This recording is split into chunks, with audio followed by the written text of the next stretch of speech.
অন্তর্বর্তীকালীন সরকারের উপদেষ্টা বলেছেন যে 50 বছরও রাজনীতিবিদরা কিছু করতে পারেনি, তো এখন এত নির্বাচন বা এগুলো নিয়ে এত কথা বলছেন কেন, আগে আমরা এটা করে ফেলি। এটা অত্যন্ত ভুল কথা বলেছেন, এটা অত্যন্ত অসত্য কথা বলেছেন। পৃথিবীর সমস্ত সংস্কারগুলোই হয়েছে পার্লামেন্টে। আমি বলেছি যে ইংল্যান্ডে এলিজাবেথের আমলে, এটা 1590 বা এই সময়ের দিকে, জাস্ট এক্সাক্ট তারিখটা মনে নাই, সেই সময় হয়েছে পোর ল, দরিদ্র আইন।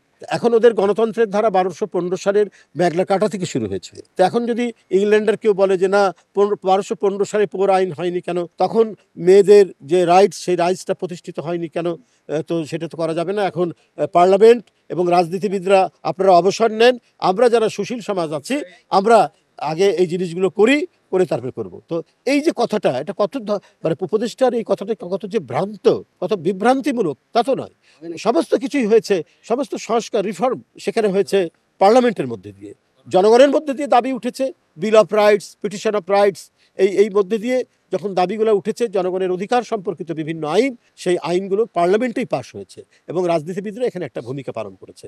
কখনো কাউকে অবসরে দিয়ে, কাউকে স্থগিত রেখে সুশীল সমাজ কিছু করে ফেলেছেন, এই ধরনের নিদর্শন নেই। ফরাসি বিপ্লব তাই, ইংল্যান্ডের আমরা বিপ্লব তাই, এবং আমেরিকান রেভলিউশনও দেখেছি। যেদিন তাদের স্বাধীনতা যুদ্ধের ঘোষণা হয় এবং তারা বিজয় লাভ করে, তখন কিন্তু কৃতদাস প্রথা উচ্ছেদ হয়নি। কৃতদাস প্রথা উচ্ছেদ হতে আরো 100 বছর লেগেছে কিন্তু, এবং এই আইনটি করতে 100 বছর লেগেছে। কিন্তু আমেরিকায় কেউ বলেনি তাহলে 1776 সালেই কেন হলো না, কি বলে যে কৃতদাস প্রথা হলো না, এটা কি কোনো বুদ্ধিজীবী বলেছে?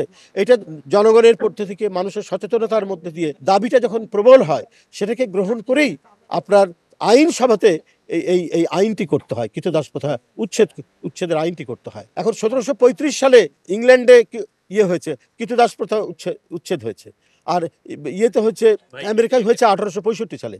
তাহলে কেউ যদি বলে ওই সময় হয়েছে, তোমরা এটা করলে না কেন? এক একটা দেশের, এক একটা জাতির এক এক সময়ে যে ডিমান্ড হয় এবং তাদের যে চাহিদাটা উদ্রেক করে, তার উপর ভিত্তি করেই তো আইন প্রণীত হয়। এবং এগুলো করেছেও তো রাজনীতিবিদরা, আমেরিকায় করেছে কংগ্রেসম্যানরা, পার্লামেন্টারিয়ানরা করেছে পার্লামেন্টে। এই যে উপদেষ্টার যে বক্তব্যটা, আমি বলেছি যে এইটা একটা বিরাজনীতিকরণের একটা আভাস তৈরি করে।